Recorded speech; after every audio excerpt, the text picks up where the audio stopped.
It's certainly how Beijing would like it to work. Their hope is that they can show enough military muscle and that they can rattle the saber sufficiently to cower the people of Taiwan ultimately into submission, to make them feel that they're in a hopeless situation and they have no choice but to surrender their freedom, their sovereignty over time. And also to convince Americans that we're also outgunned, that we could lose if we come to Taiwan's defense. And even if we won, the cost and the risks, including the risk of a potential nuclear exchange, would be so horrendous that we wouldn't dare do it in the first place. That's their political warfare. Just what is the significance of the recent Taiwan elections, with President Tsai Ing-wen, the incumbent, winning by a landslide? Why is Taiwan critical to the power balance in Asia? In what ways has the Chinese Communist Party engaged in information warfare against Taiwan? How is the Chinese regime using similar tactics across the globe? And why is the Chinese Communist regime fixated on conquering Taiwan? And how has the People's Liberation Army been gearing up for this? This is American Thought Leaders, and I'm Jan Jekielek. In this episode, we'll sit down with Ian Easton, Senior Director at the Project 2049 Institute, a nonprofit think tank focused on security issues in the Indo-Pacific region. He is the author of The Chinese Invasion Threat, Taiwan's Defense and American Strategy in Asia. Ian Easton, wonderful to have you on American Thought Leaders. Thank you very much. Pleasure to be here. Ian, before we dive into the Taiwan election, which is, a big topic of what we're going to talk about today, it's been argued, and certainly by you, that Taiwan plays an outsized level of importance. It's this tiny island, relatively off the coast of China, Taiwan, but its importance to the US, to Canada, to the world is much greater than its seemingly small size. And I'm wondering if you could just tell us about that. Well, that's a very good question, and it's very true. I mean, Taiwan is about half the size of Ireland. It's about the same size as Belgium, but a population of 23 million people, which is the same as Australia. It's a flourishing democracy, which is in many ways miraculous, because only 30 years ago it was an authoritarian dictatorship. So they have made tremendous political progress, and they've done so in the face of tremendous adversary. They're under constant threat from the People's Republic of China and the Chinese Communist Party. They're an old friend of the United States. We had an embassy in Taiwan for 30 years. We were defense allies from 1949 until 1979. And then, because of the pressures of the Cold War, we ended up switching, and we moved our embassy from Taipei to Beijing. But even though we did that, we still maintain a close relationship with the government in Taiwan, a close unofficial relationship with Taiwan's government. And it's warmed even further as Taiwan has become this flourishing democracy. And so it's very important for the United States. It's incredibly important for regional security and stability, because it sits in the center of the first island chain. So if Taiwan were to fall to the Chinese Communist Party at some point in the future, it would be an absolute disaster for the security of Japan, our closest ally in Asia. It'd be a disaster for the security of South Korea, for the Philippines, and for even U.S. territories like Guam and Saipan and Tinian out on the second island chain. And so it's incredibly important from that perspective. But it's also important because, and I think this is in many ways even more essential, more vital for the United States, is what it represents. It is the only ethnically Chinese democracy on the planet. And it has become an American-style democracy. This is a country that shares our fundamental values and principles. We're like-minded governments, like-minded countries, and we both share similar threats coming now from our strategic competitor, the People's Republic of China. And so from a number of different angles, Taiwan's very important for our own national interests and for the region more broadly, I think it's also very important for China. Because right now, people in China have to live with this incredibly oppressive regime that in many ways is trying to enslave the minds and the souls of the people of China. I mean, the work that the Chinese Communist Party has done and continues to do, and in many ways is accelerating, is really, in many ways, very sinister, and it's very cruel and brutal. And the treatment of the people of China is, in so many cases, horrific. And Taiwan shows the entire world, and it also shows the people of China, that there is a better path that can be taken, that this kind of racist trope that Beijing puts out, that the Chinese people are not ready for democracy, that they cannot be entrusted with freedom, that there's something wrong with ethnically Chinese people, that they can't do what Americans do, or Canadians, or Australians, or Japanese. Taiwan shows that's false. That's a false narrative. You know, we'll jump back to this kind of obsession that the Chinese Communist Party has with Taiwan for the multiple reasons you just described. Actually, it's an amazing overview. But I want to jump right to the election, which is kind of the pertinent issue of the day. I just want to read you something that was that Xinhua, which is the Chinese Communist Party mouthpiece, published in the China Daily, which is the mouthpiece propaganda newspaper, and just get your thoughts, right? Of course, we know the election was won by President Tsai Ing-wen and the DPP party, which is, let's say, much more independence-minded than the other option, which was the KMT. We know that. Here's what the propaganda mouthpieces of China had to say. They say, Tsai and the DPP used dirty tactics such as cheating, repression, and intimidation to get votes, fully exposing their selfish, greedy, and evil nature. How does that strike you? That's typical. Okay. That's entirely normal, unfortunately, for the Chinese Communist Party propaganda department and all of their various mouthpieces to say something like that. I can give you an even more disquieting example, and it was yesterday. Taiwan honored 8 military officers who died in the line of duty 2 weeks ago in a Black Hawk helicopter crash in the mountains south of Taipei, including Taiwan's highest-ranking military officer, Chief of the General Staff, General Shen Yiming, and also many other high-level staff officers perished in that helicopter crash. The funeral was yesterday. The Chinese Communist Party commentary on that crash was to immediately seize it as an opportunity to try to drive a wedge between the Taiwanese people and their government. They made the argument that this shows that Taiwan's government is weak. This helicopter crash, which was an accident, shows that the government is weak, that the military is weak, that they can't possibly hope to defend themselves against big China. And they also exploited it as an opportunity to try to undermine morale of the Taiwanese military, to say, look, the military doesn't maintain its equipment, and they've been victimized by American arms dealers who have sold them at a very high price, sold them subpar equipment. Now, these are all false narratives, but they come out immediately.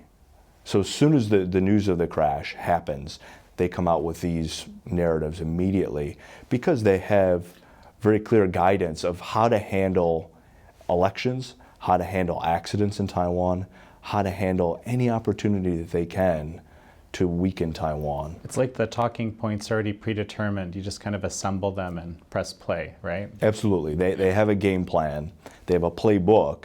And whenever there's an appropriate opportunity, they just turn to that chapter of the book and they say, okay, here's our talking points for this particular situation. And it is, unfortunately, it's normal for them to do that. They have institutionalized that. And so you can almost predict in advance on any given day, on any given occasion, what they're going to say, what their talking points will be. Fascinating. So why don't you just give me a thumbnail of the realities around the Taiwan election from your viewpoint? Well, it was a very important election, especially because it was very hard fought. And if you would have asked most people 8, 9, 10 months ago, they would have predicted a different outcome. At that time, many people in Taiwan seemed to be complacent about the implications of moving closer to China, which is what the candidate, Mayor Han of the KMT party, that's what he was advocating. He actually visited the CCP liaison office in Hong Kong. He actually toured China, and then he turned around, promised to visit Washington as he was running for president, but then within 2 weeks he changed his mind. Many people in the KMT have said that that was a choice that they felt they had to make, that they could not visit Washington anymore, that they felt they had to only visit China, and they had to kind of tilt towards China. And so this was very worrisome for a lot of people in Taiwan, especially because it looked like they were going to win. And if they would have won, that could have had very serious implications for U.S.-Taiwan relations, and of course for cross-strait relations, and ultimately for Taiwan's sovereignty in the long run. And so there were a lot of people that were concerned, but because of the protests in Hong Kong, because of the many actions that the current government took, President Tsai and her team took, to highlight some of the political warfare activities that were going on in Taiwan, and some of the CCP espionage activities that were going on. There were some big spy cases that broke in the fall and early winter of last year in 2019. That really helped turn the tide of public opinion in Taiwan. And the longer the protests in Hong Kong went on, and the more brutal the response was from Beijing, the more people in Taiwan started to wake up, and the harder it became for the pro-China media, or some of those media outlets in Taiwan that take their editorial lines from the Chinese Communist Party. And this is not me speculating. This is a known, sadly, this is a known occurrence, and there's lots of evidence to suggest that this goes on, including interviews from people that work in some of these media outlets. And so the current administration highlighted it. They were very good at combating and countering disinformation, because the Taiwanese are constantly subjected to disinformation, especially on social media. And ultimately, the people of Taiwan did what I think many people would have expected, and they voted for the current administration. And so President Tsai has been reelected. It was an incredibly high voter turnout. It was about 75%, which is really remarkable. And she won in a landslide. And the key factor was not the economy, and it was not domestic issues, as is usually the case in any democracy. That's typical, including in Taiwan. But in this instance, the key factor was China and the future that Taiwan might have if they did not take measures to ensure their national security. And so I think it was very important for Taiwan's future trajectory. And now there are indications that the KMT is rethinking some of its old assumptions. And so they're likely to start to turn away from Beijing.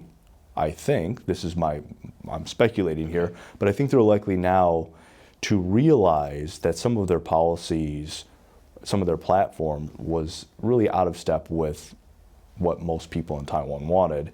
And I think they're going to turn away from Beijing and turn, hopefully, towards the United States and other free and democratic countries. So I would expect that to happen as well. And so overall, I think the election results have been really, really positive and really impressive. I mean, when you consider the fact that China was spending almost certainly billions, maybe tens or hundreds of billions of dollars to try to influence Taiwanese politics and to create a very divisive, very unpleasant atmosphere in Taipei, to undermine confidence in Taiwan's democracy.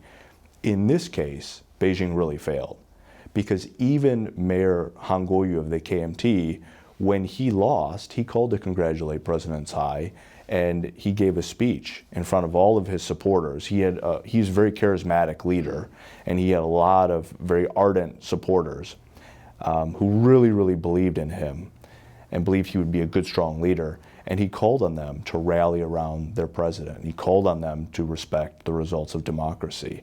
And he said that of course, Taiwan's a democratic country. And so even if you don't always win, you always respect the results of democracy. You respect the system. And that was a very gracious move for him to make. There was no bitterness. And so I think they really have turned a leaf in their party as well. So it's really, what's something that struck me as very interesting is that, President Tsai's approach, she isn't advocating for independence. She's advocating for the status quo. And I find that very interesting, because often it's portrayed at, this is the pro-independence party, she's pro-independence, but that's absolutely not what she says, right? What do you make of this? What's interesting about Taiwanese politics is actually all of the parties are pro-independence. They just think of independence in different ways. So, the fact is that Taiwan is a sovereign, independent country. It has been since the Republic of China government moved there from China, from mainland China, in December of 1949. Chiang Kai-shek established the government. So a little bit of history, right? Right. The communists basically, in a sense, kicked out the previous leadership. They set up in Taiwan, and this is what emerged over the years. Right, because there was this terrible, grueling, really bloody civil war in China that dragged on for a very long time, and there was no closure. It was just that the Republicans retreated, and they established a new government in exile on Taiwan and on all the island groups up and down the Taiwan Strait. And they held those. And the communist forces under Mao Zedong could never take them. They were never able to do that until today. And so for 70 years and counting, you've had two governments and you've had two countries. But because of both governments insisting that they were the legitimate government. The real China. Countries, including their diplomatic allies, could only recognize one or the other. They couldn't have an embassy in both capitals. And so in some cases it was similar to how Germany was divided in the early days of the Cold War, and the United States only recognized one of the two Germanys, and then over time we started to mellow our policy. Same on the Korean Peninsula, where you had a divided Korea. Same in Vietnam, where you had a divided Vietnam. Taiwan was another one of these instances. And the KMT, the Nationalist Party, still emphasizes the idea that Taiwan is the Republic of China, and it is the only legitimate government in the world. It's the only legitimate Chinese government in all the world. The DPP has a different perspective. Their perspective is that, yes, Taiwan is a country called the Republic of China, and it's a free and democratic country, but it should be recognized by the international community as such, and over time it should move away from this idea that it somehow represents all of China, and that eventually they should reform their constitution. They should consider, through democratic means, through voting, they should consider whether or not they want to change their flag and how they want to modify their constitution to reflect the reality that actually Taiwan doesn't represent all of China, and it hasn't for 70 years. And so they both have a belief that Taiwan is already a sovereign and democratic and independent country. The difference of opinion is their vision for the future. One party wants to have a future where Taiwan is much closer to mainland China, and they're much more focused on their Chinese cultural traditions and the background and the shared history. The other views Taiwan as having a different future, But you're absolutely right about President Tsai and the DPP right now. Is they are not revolutionary in any way. They're very conventional, middle of the road, cautious, careful political party, and they do want to maintain the status quo.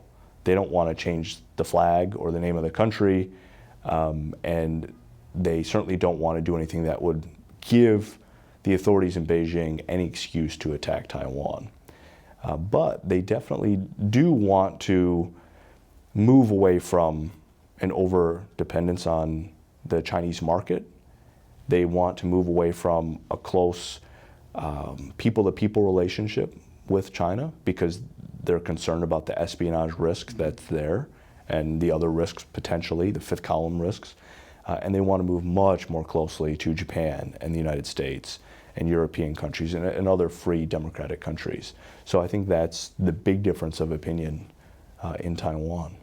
I've looked at some polls that just kind of placed basically Taiwanese people's opinions on different things, including one that was about independence. It had independence, it had status quo as an option, it had reunification as a prospect. Most people, the vast majority of people, are independence or status quo. That's basically the result. Maybe it's what we would expect. I had a thought.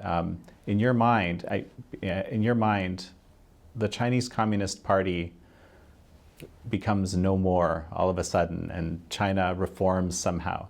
Do you think the Taiwanese people will want to reconnect in that sort of a scenario, or will they want to be independent? Well, first of all, I love that scenario. I would love for that to happen, for China to reform politically and to become a free and democratic country. If that were to happen in the PRC, that would be a dream come true for them to actually follow the Taiwan model. Because there is a model. There is a model there to follow. It's actually remarkably successful, I think, by most standards, right? Absolutely. It's interesting. And I think if that were to happen, I don't think there would be a unification across the Taiwan Strait. I don't think there's going to be unification across the Taiwan Strait if it doesn't happen either.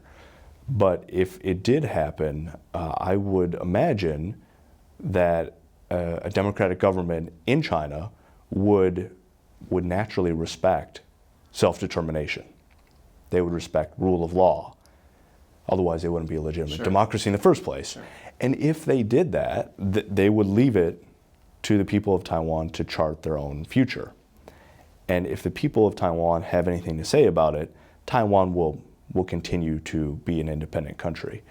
What we could predict, however, is that if China was a democracy, there would be a much closer economic relationship that would be there, that the two governments would not come together.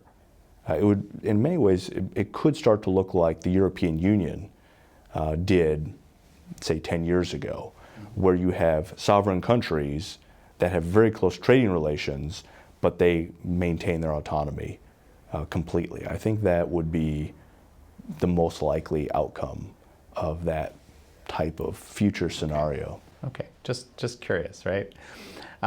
You mentioned that the Chinese Communist Party has spent billions, you mentioned some potentially even large number of billions on this information warfare influence operations in Taiwan. Can you tell me a little bit? That's a huge amount, again, for a very small area. I mean, how many media are there even in Taiwan? I don't know the number, but it's even compared to the U.S., it's a small country. How did that work? How did that manifest? So it's not just in Taiwan itself. It's not just across the Taiwan Strait. It's not just the money that is pouring into Taiwan from China to fund different media organizations or perhaps think tanks or temples, because they also go very grassroots, right? But they also target the wealthy, the business communities, and politicians or former politicians, as they do in the United States, as they do in countries around the world, the elite capture tactics that they use. But this is a worldwide effort because they are very, very concerned that other like-minded countries will look at Taiwan, they'll see that Taiwan has a very responsible government, and they will naturally start to reconsider their old policies. They'll naturally want to start moving closer to Taiwan and to move towards diplomatic recognition with Taiwan ultimately. That would be the natural tendency, that the international community generally does not ostracize countries. It's generally very reluctant to do that with any country, even a country like North Korea. President Trump still is willing to meet with the leader of North Korea, even though they're a very dangerous adversary of ours. And they have done things, and they continue to do things that are absolutely atrocious. So this is an example of how we generally don't like to isolate countries.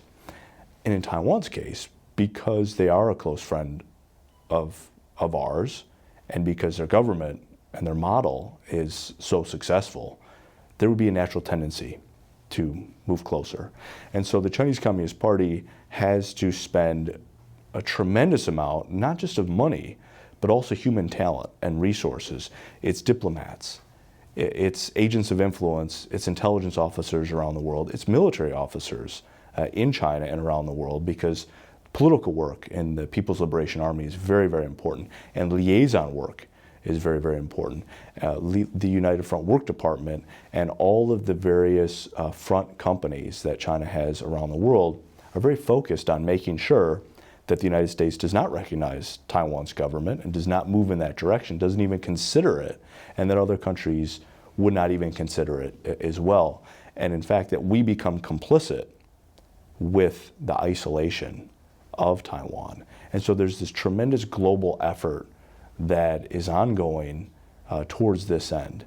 There's a unit within the Chinese military that is about as large in terms of its stature is our CIA or NSA. It's that big.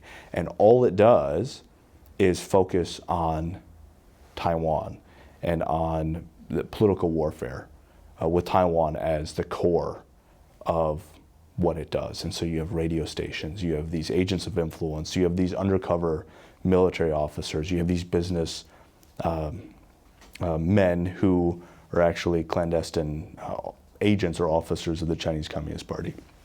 It is a massive effort. And to see Taiwan's democracy continue to flourish and to see free and fair and peaceful, respectful elections take place in Taiwan in the face of that level of pressure and coercion, this global campaign, that is nothing short of a miracle. And it's something that we really, I think, should recognize for what it is. It's very, very impressive. Ian, your book, which we have here, the Chinese Invasion Threat, remarkable book. And in there you talk a lot about, I can only describe it as the Chinese Communist Party's obsession with Taiwan. It figures into multiple military textbooks that everybody has to read, or the officers have to read. At every level, there's this huge political warfare department that you just described. Why this incredible focus, this incredible, I'll call it an obsession, it seems? So it's a very good question. There are a number of reasons that they are so obsessed, and I agree with you. I think they're absolutely obsessed with Taiwan. The number one reason is political. From the perspective of the Chinese Communist Party, the Chinese Civil War never ended. They were never successful.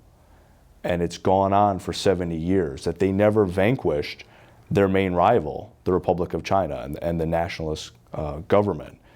They were never successful at that.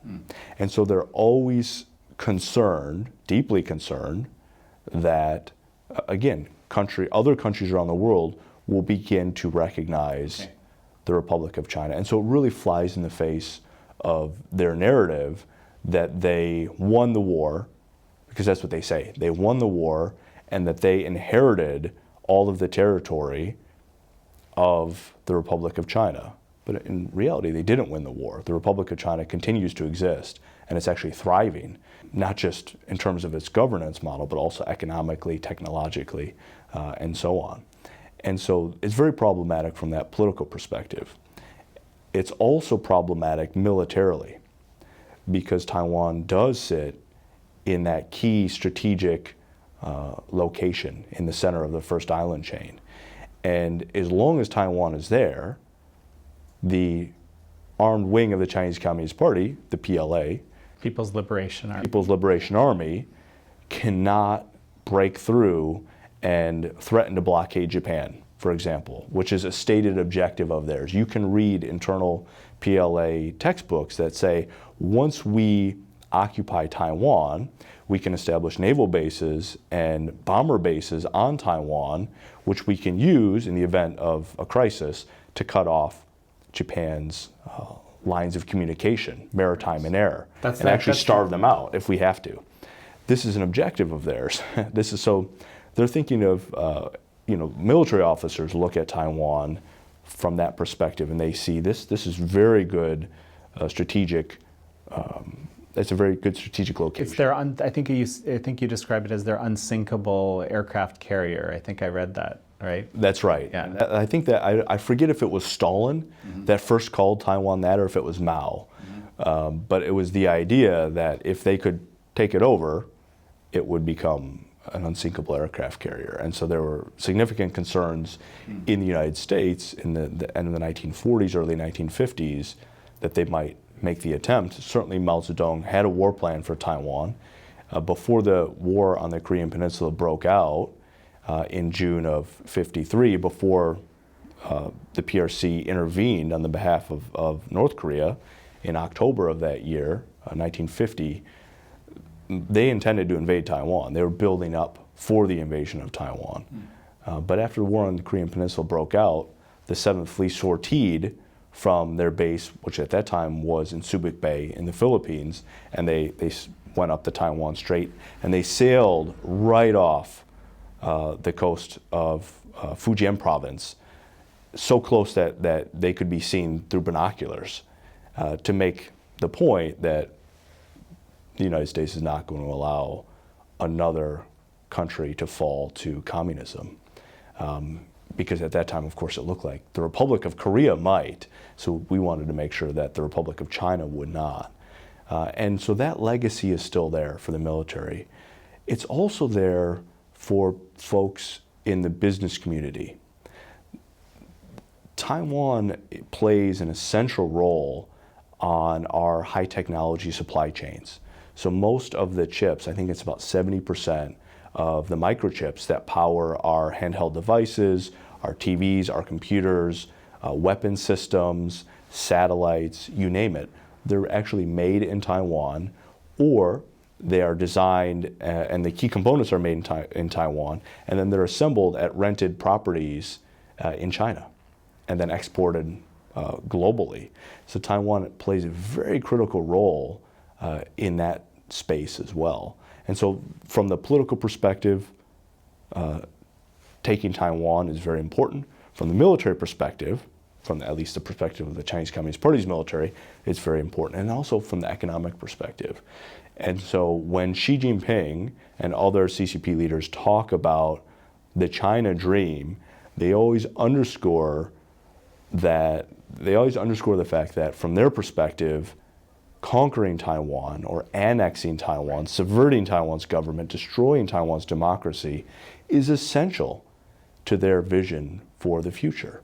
Now, of course, that would be a nightmare for the rest of us. I think that would be a nightmare for the people of China as well. I think a true China dream, the dream of most people in China, would probably be for their government to evolve and to reform politically the way the government in Taiwan did.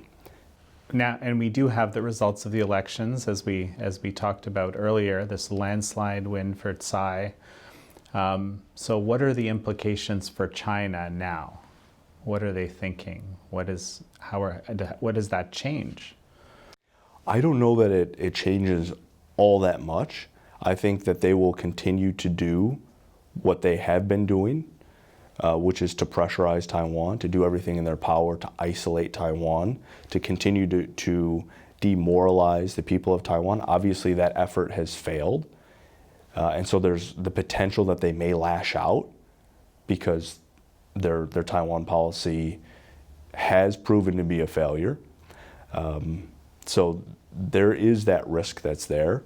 But I think it's more likely that we'll just see them continuing to pressurize Taiwan and to weaken Taiwan in hopes that by 2024, when the next election comes, or in 2028, when the election after that comes, then their candidate will be elected, and then they can subvert Taiwan in a piece-by-piece fashion. But there's always that risk that they may choose a much more radical course of action, and that is to initiate a crisis and potentially even a full-scale war and invasion. There's always that risk that is there.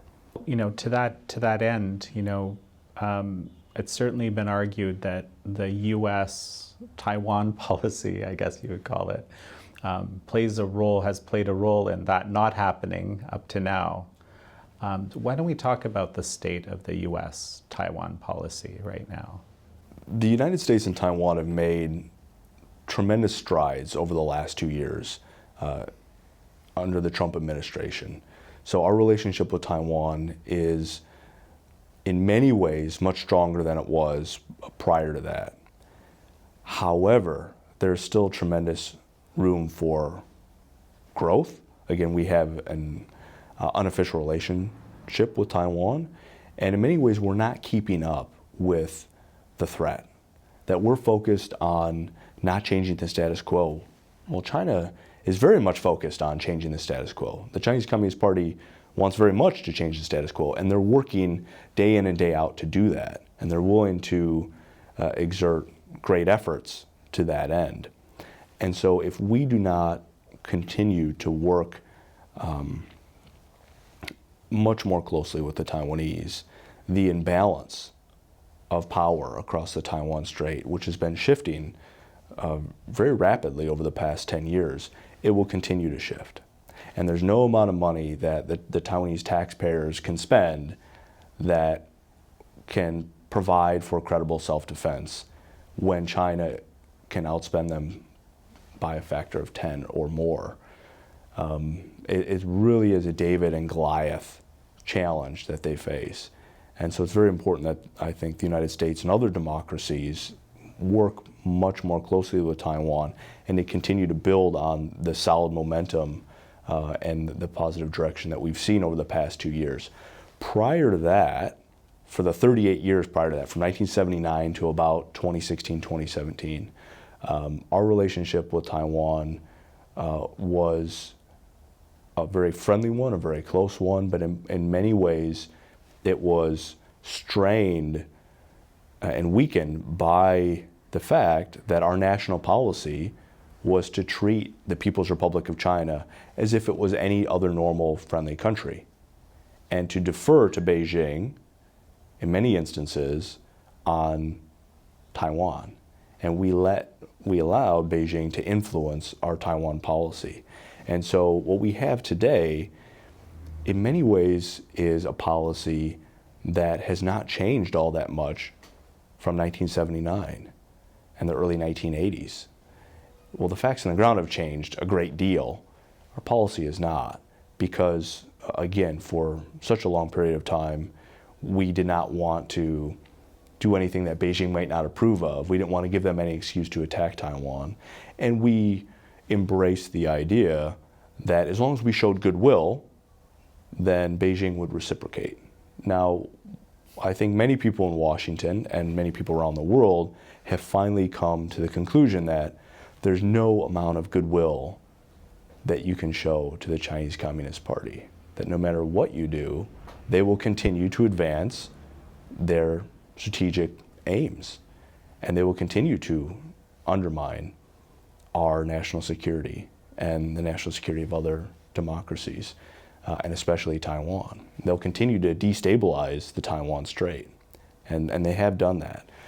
They are now circling Taiwan with bombers on a regular basis, and also intelligence gathering aircraft with naval ships. They're sending fighter aircraft across the Taiwan Strait middle line. They started that last year. It's a very aggressive move. That was something that we had not seen for the past 20 years or so. Okay. So and they've also ratcheted up espionage against Taiwan as well.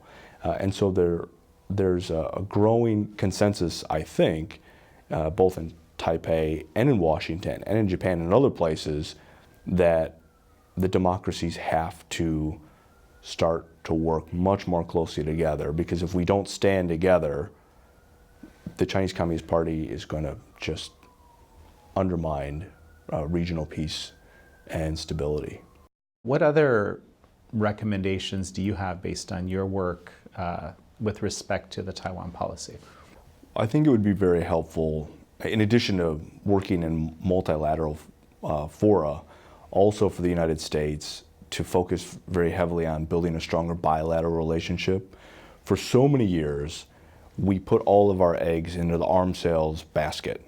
And there was this sense in Washington that as long as we were providing Taiwan with defense arms and services, maintenance and training and things of that nature, that would be enough. That would be enough to maintain stability and to maintain a balance, and for us to say, hey, we're following the Taiwan Relations Act, which is the law of the land that said, by law, that the United States government has to both prepare to intervene if necessary and to come to Taiwan's aid in the event of an attack, but also to provide Taiwan with sufficient arms and training and maintenance and things of that nature so that they can maintain a credible self-defense. I think it's a mistake to focus just on the military aspects of this. I think we also should focus much more on improving our trade relationship with Taiwan. We don't have a free trade agreement with Taiwan. We're not even starting to move in that direction at the current time. Our trade talks have been frozen, and when they are ongoing, they're very slow, and they don't produce any real results. I think that's a terrible mistake. It's interesting that you say this, because I think as we speak, the Phase 1 trade deal is being signed. That's right. It's amazing China, yeah. how much effort we put into trading with our strategic adversary and our competitor. This is a country that's really waging economic warfare against us, and we're very focused on trading with them. But when it comes to trade with Taiwan, the U.S. government tends to change the subject and focus on something else. So I think we need to focus much more on a more positive trade relationship. I think we need to focus on a much more positive diplomatic relationship as well. I think we need to expand the scope and the role, the size and the impact of our unofficial presence, because we have an embassy in everything but name in Taipei, and we have a consul general in everything but name in Kaohsiung, in southern part of Taiwan. And I think we ought to be developing, and by the way, this is not my idea. There are many people in Washington, I think, who would agree with this, that we need to have a much more proactive vision for the future, to think about how we can do more to support Taiwan and to advance our own national interests in Taiwan's continued success. And then there is, of course, the military problem, because Taiwan is the only democracy on the planet that faces a credible threat of invasion. I mean, it's very, very unlikely that South Korea is ever going to be invaded, because you have U.S. troops there. It's very, very unlikely that Israel is ever going to be invaded successfully, because they have nuclear weapons. It's very, very unlikely that Poland or the Baltic states are ever going to be invaded, because again, we have NATO troops there, and they are inside of our nuclear umbrella, right? In Taiwan's case, it's a very different situation. Taiwan, even though we have the Taiwan Relations Act, we don't have mutual defense treaty with Taiwan. We don't have U.S. troops in Taiwan. Taiwan doesn't have nuclear weapons, and its main competition does. And that competition, the People's Republic of China, is building up their military in a very, very rapid fashion. And they are giving us very many good reasons to believe that their military buildup is aimed at invading and taking over Taiwan while fighting the United States in the Western Pacific to keep us from coming to Taiwan's defense. And so we also do need to focus on the military problem. And there's a lot more that we can be doing in that space as well. and much more than just arms sales. So this is really actually quite interesting. So you believe, the indicators are there that China is building up to be able to do this and fend off the US at the same time. There's no question. There is no question about it. I think the evidence is overwhelming that they are building up their military power to that end.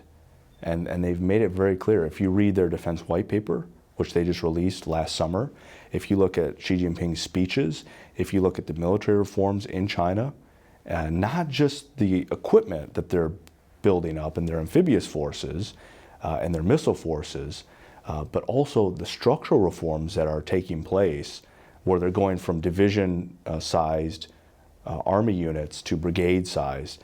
These are all the types of moves, and focusing much more on special operations, airborne, air assault. These are all the types of moves that the strategists in China at their Army command academies, their national defense universities, their Academy of Military Sciences, they've all been saying for well over a decade that in order to be ready to invade Taiwan, in order for us to actually do it and to win, we have to make all these reforms. We know that from internal documents which have leaked out of China. They're doing all of that. So you can go back in time and you can see what they said 10 years ago that they needed to do, and then you can actually see what they're really doing. They're preparing for this, and I think they're very serious about it. You can also look at their military exercises. Not long ago, they had an exercise at a mock village that they built outside of Nanjing. And they conducted live fire drills in that village on TV. They broadcast it all across China, all across the Chinese-speaking world, so people in Taiwan saw it and Hong Kong saw it as well. And you saw these PLA units conducting live fire exercises, blowing up buildings in this mock village that they had built, and the village was decorated with Taiwanese billboards. So it was very clear who the target was. We've seen them conduct similar exercises out in the deserts of Inner Mongolia at their Zhurehe training base out there, where they have an entire section of downtown Taipei built up, including the presidential office, where they've built a full-scale model of the presidential office in downtown Taipei, and then they conduct military exercises attacking it. It's fascinating. So this, of course, I remember this, the training that was broadcast everywhere. This was, to what you were saying earlier, as much an actual training drill as a information warfare activity. Absolutely. Right. And, there were, I think just before the election, there was a fleet or a group of Chinese Navy that came through just as a reminder. Yeah, their new aircraft carrier. Right. So there's this constant kind of posturing and saying, hey, we're here. Is that how it works? It's certainly how Beijing would like it to work. Their hope is that they can show enough military muscle and that they can rattle the saber sufficiently to cower the people of Taiwan ultimately into submission, to make them feel that they're in a hopeless situation and they have no choice but to surrender their freedom, their sovereignty over time. And also to convince Americans that we're also outgunned, that we could lose if we come to Taiwan's defense. And even if we won, the cost and the risks, including the risk of a potential nuclear exchange, would be so horrendous that we wouldn't dare do it in the first place. That's their political warfare. It really makes me think of Hong Kong, right? Is this Yeah. is this the same playbook? The playbook is the same. It's a different case. It requires a different level of effort, because obviously Hong Kong in many ways is easier, but it is the same playbook that they use. And it's the same playbook in many ways that the Soviet Union used to use and other communist countries use. And curiously, it seems like the response is also similar. Like, people don't seem to be cowering. Not at all. Right. Not at all. And so you'd think that why would you keep replicating that same playbook? Eventually it'll work? Or? Yeah, I guess the definition of insanity is to continue to do the same thing over and over to no avail, even though you're not making any progress, right? To ignore the facts on the ground. And this is typical for a regime like the one that they have in China. This is typical. But I don't think we should be complacent about our ultimate success, that the ability of the Taiwanese to maintain their freedom and their democracy is not foreordained.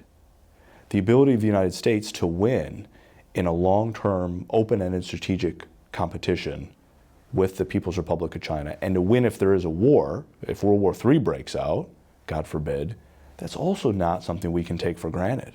That we have to prepare for it. We have to work hard and make the correct investments and the sacrifices if we want to maintain freedom and democracy. We are facing a very, very smart, I mean, it's almost diabolically smart competitor here. And it is a regime that has become very, very powerful.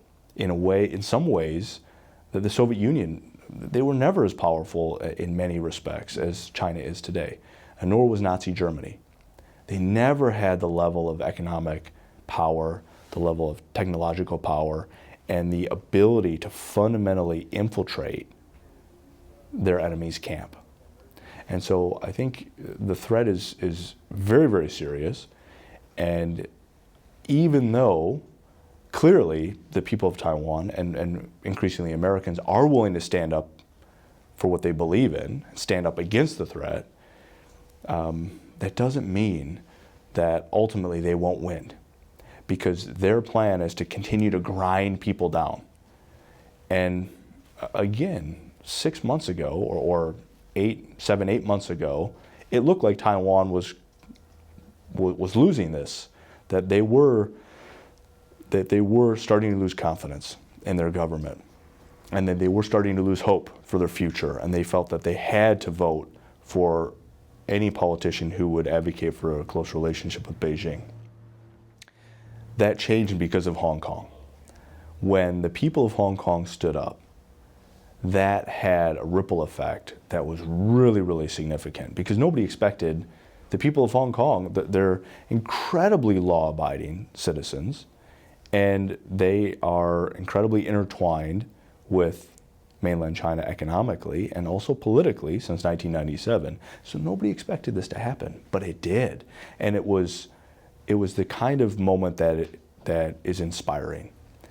But it's also a wake-up call for people in Taiwan who were complacent, who thought that they could somehow cut a deal with Beijing and that Beijing would honor that deal. And so I would expect this to continue to develop over time. And unfortunately, I think over the next decade or more, this region is going to become increasingly destabilized because of the role and the objectives and the behavior, the actions of the Chinese Communist Party. So Ian, you're the senior director of the Project 2049 Institute, and I'm wondering if you could just tell us briefly what it's all about. I would be delighted to. We're a small think tank in Arlington, Virginia. We're almost all Chinese language analysts, and we focus very much on China, China's government, the Chinese Communist Party, the Chinese military. We love to look at open source materials and also in some cases gray source materials, and to think about the implications of what we learn about China for our own national security here in the United States, and also for our alliances and partnerships. So for example, our alliance with Japan and also our security partnerships with Taiwan. And so we're very much focused on security issues, and unlike many other think tanks in Washington, we focus just on Asia and pretty much just on security issues. That's kind of our bread and butter. Ian Easton, such a pleasure to have you. Likewise. Thanks for having me on.